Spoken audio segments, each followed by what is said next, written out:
Good morning, tech and driving. Simon here. As mentioned earlier, unfortunately my cameraman Martin is unavailable for recording this, so I'm having to do this on my own. But if Shmi can do it, then you know what, I can do it.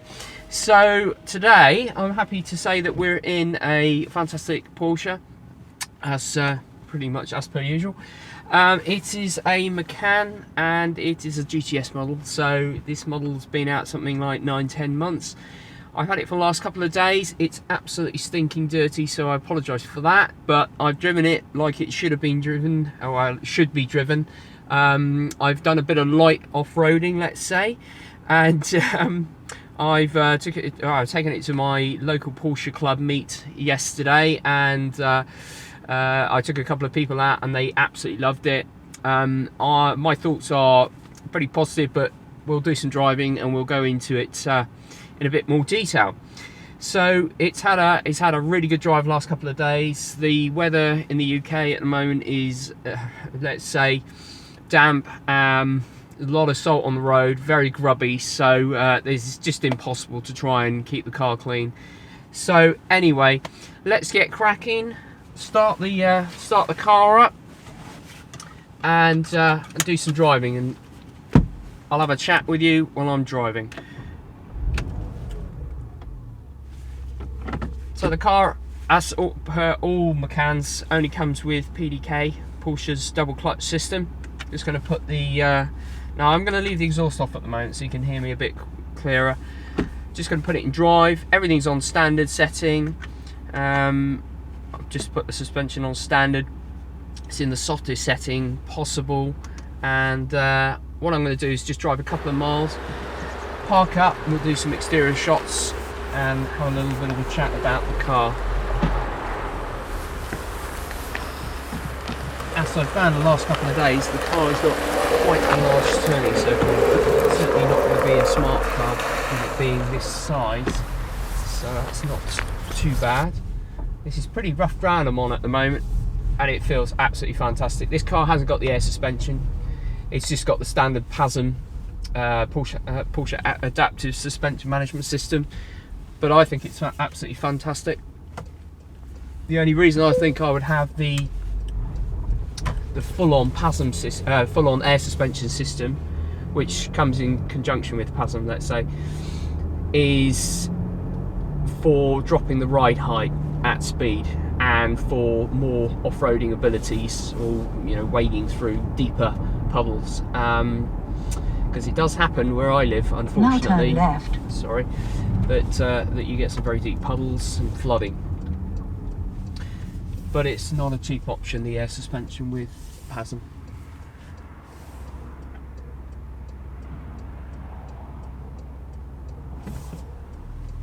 The other thing to say is this morning there's quite a bit Please follow the road for 1 mile.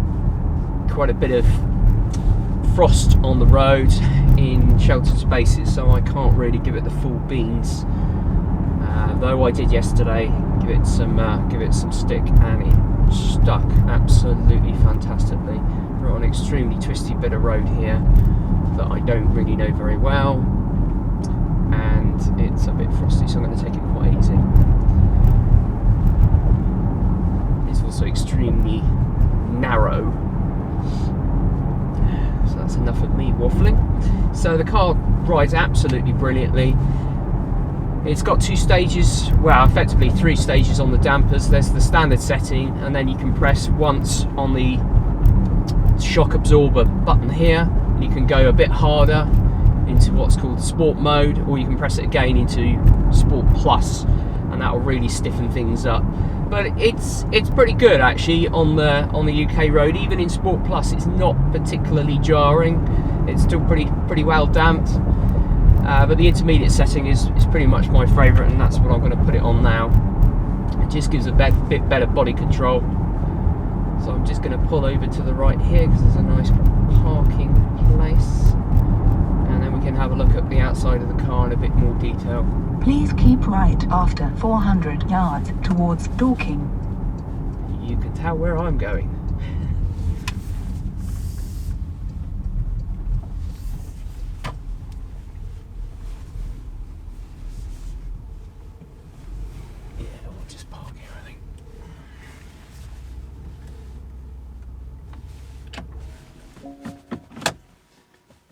So like all modern Porsches, you have to put it in park and then you have to press the electronic handbrake.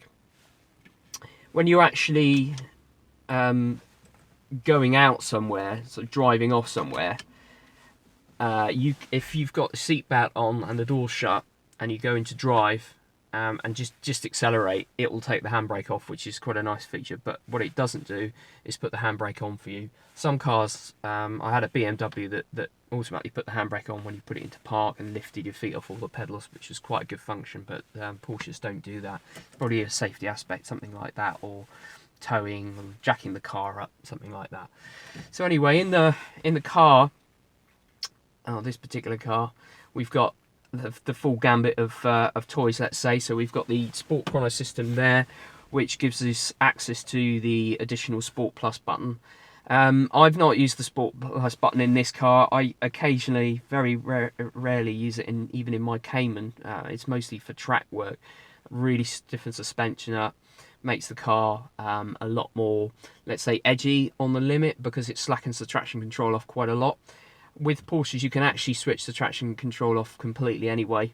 I believe that you go into Sport Plus and you hold the traction control button down, and after a while, 3-5 seconds, something like that, it tells you the traction control's off, and then you're on your own. But if you did that in the Macan, it wouldn't be too bad anyway, because you can't switch the four-wheel drive system off. It's always running, so you're always getting that extra grip. But I guess if you get into a slide situation where the back end steps out, and you can push this car to do that, which is I think quite a nice thing to do. I've never known that on an SUV, that you can actually get the back end stepping out when you want. So let's make sure the handbrake is on. Yeah. So on the more recent Macans, so when the GTS came out, which was sort of April time last year, all the interface got updated. The Porsche communication management and general interface got updated to this more sort of Apple HD Retina quality, bigger screen with additional functions. So now if you go into car, you get a nice picture of the car, you get some nice information. The mapping's very, very nice. You can do pinch zoom now, which you couldn't do before. You can do things like searches, so it's got like a Google search function, so you can find filling stations, restaurants, things like that. If we go into media, so this car's got the full Bluetooth connectivity. Right, it's not going to allow me to do that. It's got DAB radio on this one. It's got the Gearbox function, which is a hard drive that's built into the dashboard. I can't remember the capacity. I think it's something like 40 gig. Anyway, that's really, the Gearbox function is, I think, a little bit pointless, because it doesn't allow you to ingest Apple Music unless you converted your Apple Music to MP3 and you put it into the USB socket in the car, and then you inject it in that way, which is a complete ball ache. You just wouldn't bother. So the best thing to do, if you've got an Apple iPhone like I do, and most people do, well, a lot of people do, is just use the Bluetooth connectivity, and I've been using that and playing music through it over the weekend, and it's absolutely brilliant. And you don't have to have the cable connected to the car in terms of the Apple Lightning cable. Where you might want to have the cable connected to the phone in the car is if you wanted to use the Apple CarPlay functionality that Porsche's now got in the vehicles, and then you do that by plugging the cable in to the iPhone to the car, hitting apps, and then you should get the screen that effectively replicates the functions of your phone that are compatible with Apple CarPlay. I haven't got the cable with me, I've not tried it, but I've got no reason to believe it wouldn't work, and everybody says it works brilliantly anyway. So that's kind of it really. It's the normal stuff. You got sat nav on this one. It's got the Bose sound system, and for once I actually really like the Bose sound system in the car. Normally I'm a bit, it's too much bass, and you know, or too much bass and too much treble and not enough mid. But actually, I think because of the size of the car, it actually sounds really, really good. So I'm kind of eating my words, because I've always said either don't upgrade the stereo in Porsches or go for the Burmester if you can.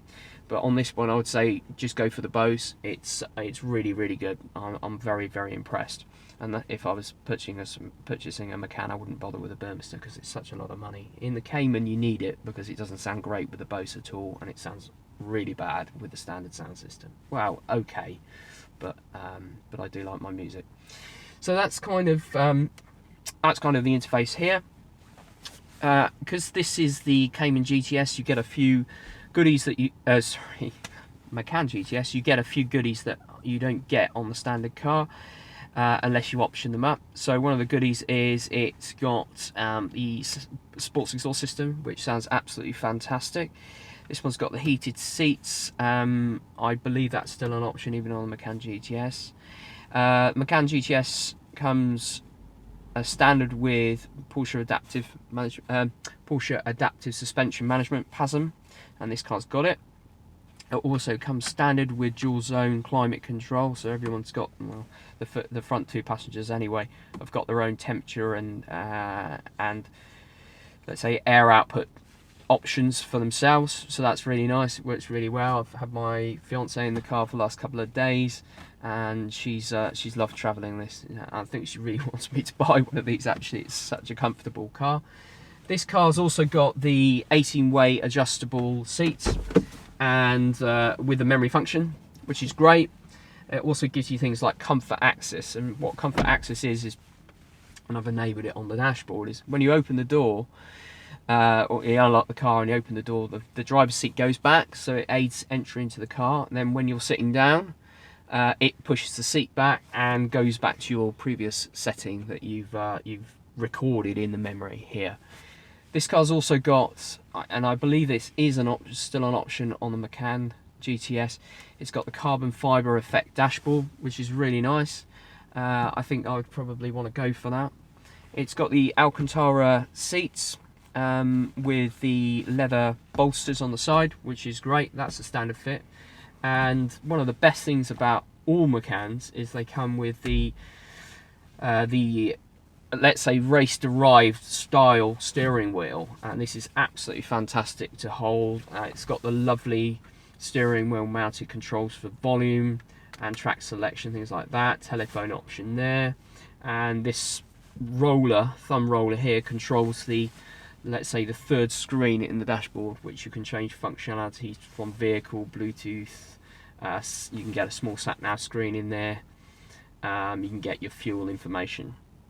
Now that's something I would definitely like to talk about, and this is something that, if you're going to run something like a Porsche as your main car, fuel economy might be an important factor, and this might be the reason why the diesel Macan is so popular. And I've driven one and it's absolutely fantastic. The fuel economy is, I mean, it's an absolute mile away from the figures that Porsche states in the specification. Now, what they state is an indication of a particular driving style, a driving standard. You're not gonna meet that style or that standard or those road conditions out in the real world. It's just not going to happen. On the dash here, and I'm not sure if it can be picked up on the camera, I've done 31.5 miles since I last filled up and reset the trip computer, with 34 mile per hour continuous average speed. 34 if you're in the States, or in a area where you can attain high speeds, sounds extremely slow, but in the UK, average speeds, or certainly around here in Surrey, Sussex, would be about 35 to 40 miles per hour, regardless of what road you're on, just because the traffic is just so bad. So I'm getting 22.4 mpg, which is not ideal, let's say. The car's rated at, I think, 32.1. I drove very smoothly yesterday on the way back from my Porsche Club meet. I switched the even switched the air conditioning off. There was two of us in the car. Drove normally, but probably a little bit smoother than normal, and I got 25-26 miles per gallon. So it's not brilliant in the fuel economy, but I guess if you're going to buy the GTS model, you're probably not, or hopefully not, too worried about fuel economy. But if you're going to do a lot of miles in one go and you don't want frequent fill-ups, maybe the diesel's a better option. But what I would definitely say, the difference I can feel between the diesel and the Macan GTS, leaving aside the performance, because the Macan GTS is definitely a quicker car, there's no doubt, and it's more fun to drive, is that in the diesel Macan you feel the extra weight of the diesel engine up front in braking and turning into corners. There's no doubt that it wants to understeer more. The front end on the car is heavier, whereas the Macan GTS, it definitely feels more sporty. In fact, it feels incredibly sporty for the size of the car. It really is good. I was following one of my friend's 911s yesterday, and he wasn't hanging around, let's say, and I was managing to keep up with him without too much trouble. I was having to take a few different lines on corners and things like that, but it was doing it. So it's mighty impressive from my standpoint. Certainly for a car like this, I've never driven anything like it in terms of sportiness. If you were blindfolded and someone sat in this car as a passenger and you had a good driver taking you around a track or around a country road, you would think you were sitting in something like a BMW M3 or an M5. It's really that good. Yeah, it's only when you're absolutely on the limit and things like the Porsche torque vectoring are kicking in that you start to feel the weight of the car, but most people wouldn't do that anyway, so it's very, very impressive. Anyway, enough of that. Let's do a bit of driving.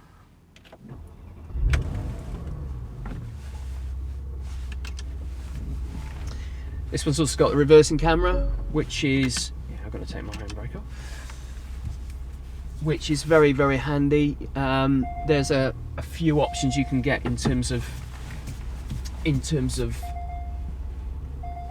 are you beeping at me? I've got my door open. If possible, please make a U-turn. So in terms of parking aids, you can have front detectors, rear detectors, which this car's got both. You can have the camera, which obviously this car's got, as you can see it. And it's got the parking lines as well, which are really handy. This is the same system I've got in my Cayman, and it's brilliant. However, it might be worth investing in what they call the surround view function, which gives you the camera, but it also gives you a superimposed vehicle, like from above, like a drone would be looking down. So there's cameras around the car. So if you're judging the car or moving the car into a really tight spot, it might be, often it might be worth investing in that functionality. I can't remember how much it is, but it's not too bad on this car. Please keep right after 200 yards towards Dorking. This car's also got an interesting wheel option. Please keep right after 100 yards. Okay, we know that it's got the 21-inch alloy wheels, and they're a very expensive option. Please follow the road for 1 mile. Well over £2,000 to upgrade to the 21-inch alloys on the Macan GTS. I don't love the look of them. They look a bit too bling for my liking.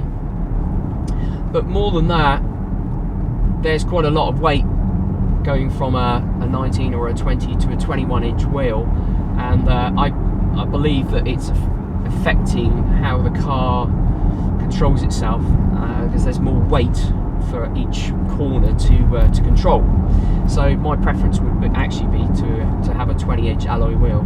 The other thing is, and I was having a look at the configurator last night, is the 21-inch alloy wheels you can't get the all-season tyres for, which is quite a handy function actually, or a handy option, let's say, to have. So I think I'd stick with the 20-inch alloys. The 19s just look too small. It looks really undershot if you go with the 19s. So the 20s are a really good all-rounder, and there's quite a lot of options on the 20s. You can get things like the RS Spider design. You can have different colourings and different styles. So 20s are great. That's a sweet spot, I think. So I was talking about the width of the vehicles and saying it was obviously a bit wider than the Cayman. There's no two ways about it. It is a wider car, but in terms of perception, getting through gaps, it feels fine. It feels absolutely fine. I put it around some very tight country roads and some single track roads, and had to squeeze a car coming past the other way. And it's certainly doable. I wouldn't have a problem with using this as an everyday car. And the good thing is because you've got that extra width, and obviously you've got the rear seats, and we'll have a look at those a bit later, is that it makes it a more livable car, especially if you've got luggage requirements, family requirements in terms of, you know, more than 2 people in the car. Then it fits very nicely indeed. PDK gearbox in this car. I don't know if it's exactly the same system as the Cayman. I mean, it is a PDK, but I don't know if the things like the but it works brilliantly. It like all the PDKs on any Porsche I've ever driven and I've ever seen a review for, you never seem to be in the wrong gear. It's almost like it's got a sixth sense, and 99 times out of 100 it will do a better job at putting the car in the right gear for the right situation, in terms of things like braking into corners, up and down hills, etc, etc. It's a fantastic system. But I've been playing around with it, putting it in manual, using the steering wheel mounted controls and having a bit of fun, especially yesterday when I was out with the guys from the Porsche Club, and it's a fantastic system. It really is. It's so quick. You never have any hint of hesitation. Really exceptional. It'll be interesting to see what Porsche does next with the PDK system, whether they put an 8-speed in the non-Panameras. I'm pretty sure there are 8 speeds in the Panameras now. Actually, there might not be. But anyway, I know that the Panamera's got a new PDK system, whereas this is not the newest design PDK, but it's fantastic though. So we're actually heading back to my Porsche dealership, where I purchased my Cayman and my 911 prior to that, and that's in Mid-Sussex, a place called Burgess Hill, and they've lent me this car and the last one, so thanks to David Lees and Andy Crabb of Porsche Mid-Sussex for allowing me to have this fantastic car for a couple of days, and trusting me that I'm not going to bend it, etc, etc. Obviously I'm as careful as I can be. So we're actually heading back to the dealership now, because I'm going to drop this car off and pick my Cayman back up. But this is a very, very good route, because we're going to have a real mix of driving. So we've got some town driving here, so we're at 30 miles per hour, and we're in 6th gear, and it's just ticking along beautifully at exactly 1000 revs, so it's so relaxed. This is a very, very quiet car to ride in. It's fantastic for long journeys, it really is.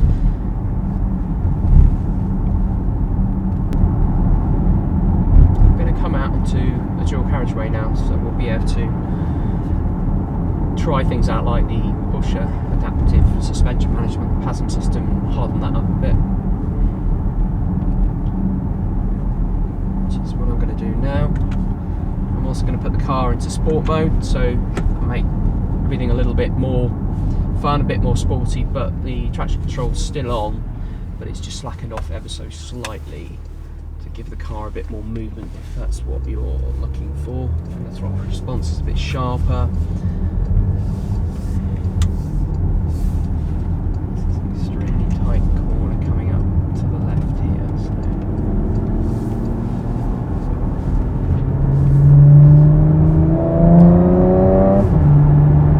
The other thing that Sport Mode does, Sport Plus, is it switches on the sports exhaust system, and it also switches off the stop-start system, which I guess, because I've done some track driving in the Cayman, you don't want the thing to stop-start at inappropriate moments. Say, for example, that you've come off the track, you don't want it to do that. You want to just keep rolling or restart the car, or something like that. Anyway, look at the acceleration of the car at that point, which I have to say is very good. Yesterday I took it for some full acceleration runs, with myself and two buddies in the car, and it was mighty impressive in terms of acceleration. They were, you know, really blown away. One guy drives a Boxster S, albeit a slightly older one, not the current shape, and the other guy drives a 911 and 996, and they were both in awe of the car, how well it rides, how well it goes around corners, and you know, the sound that the car makes, because it's really got a very good engine out. But the acceleration was the thing that they were really blown away with. How a car of this size, you know, size in terms of physical size and mass, can go and stop and go around corners as quick as this car does, and proficient as this car does, it really beggars belief.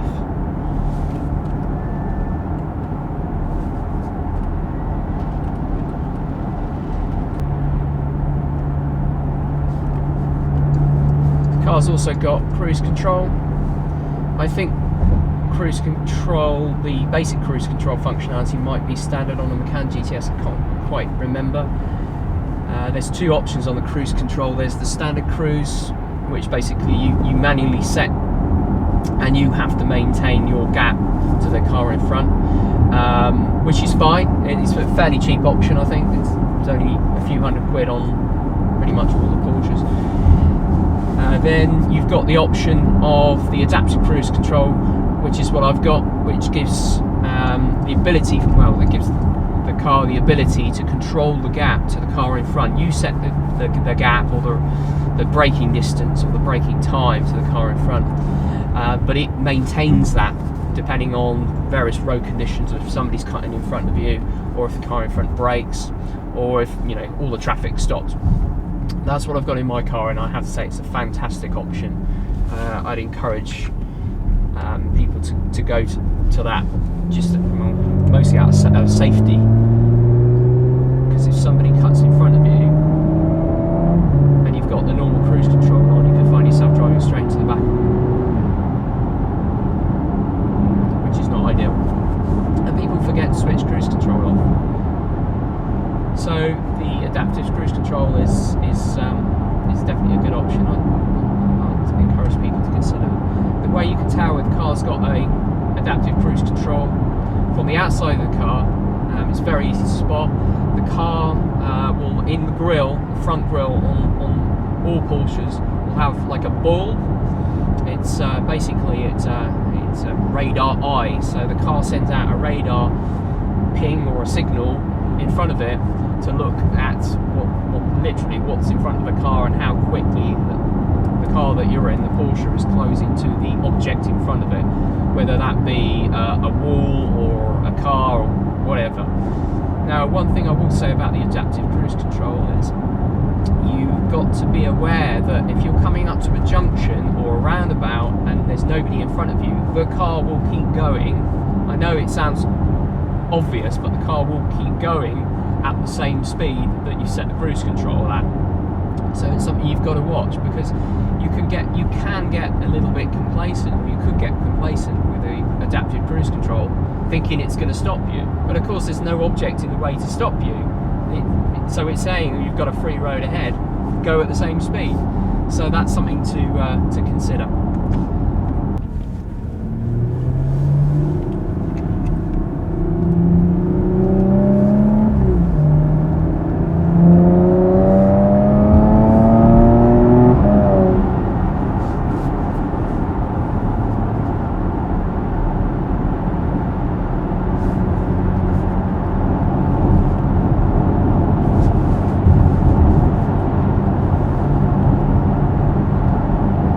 Thing it gives you in terms of driving something like a Macan or a Cayenne for that matter is visibility is absolutely fantastic. This car has got very little blind spots. There's certainly not major ones anyway, but because you're higher up, you can look over things like hedges a lot easier. You can look over brows or undulations in the road, let's say, to see if people have stopped at the other side of a dip, let's say, so you don't go slamming into the back of them. So from an ease of everyday driving, especially on country roads, It's absolutely brilliant. It's a lot easier to drive, I would say, than the Cayman. You're not going to get such a fun drive as the Cayman, because it really is an incredible bit of kit. Probably, arguably, the most sporty car in the Porsche range now, unless you go to something like a 911 GT3. Cayman is just brilliant. But for everyday driving, up to a certain point, this car is every measure of that and more. It's just when you're really pushing it and you want to start feeling that, the things like the back end moving around and putting the throttle on when you're coming out of corners and just about getting the rear wheels to spin up. That's something you're not going to be able to do in this car, but you can do in the Cayman, and it's very enjoyable to do that.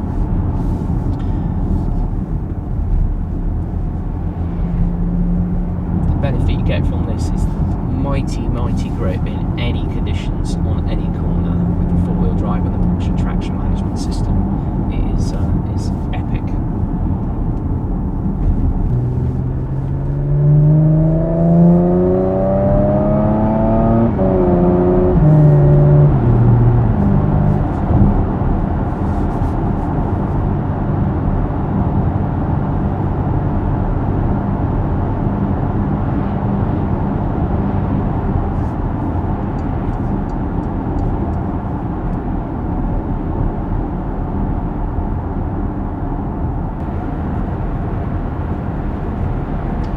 So you can see how, or you can hear, or not, how quiet this car is. It's absolutely incredibly refined and smooth at speed, almost silent, to be honest. You just don't have to raise your voice in this car to be heard. And one of the benefits of that is you can really enjoy the sound system. It's crystal clear, and without the background noise, it's just fantastic on a long journey. And it's just so refined, comfortable to drive. It's so locked down on the road. We're doing 2,000 RPM. It's just brilliant to drive. So planted. It's just a awe-inspiring car that they've created here.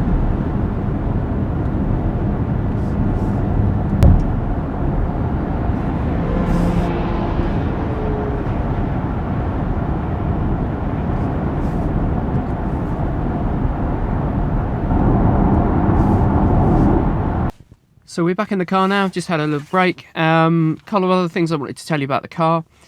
This one's got the panoramic sunroof option. It's got the blind over it at the moment, but what I'll do is I'll put the key in the ignition. You can see the blind going back, and we might even pop that open. That option's really nice, actually. It's I think it's something like £1,100. Probably worth having. I've personally never seen a Macan without that option, so I think it's one of these options that you kind of got to have for future resale value. I think people might probably are looking for that as an option. As is sat nav these days, it seems like that should really be a standard feature. But there you go, Porsche makes some good money out of the options, and it means that you can build the exact car that you want, so it's not so bad. Anyway, there's that.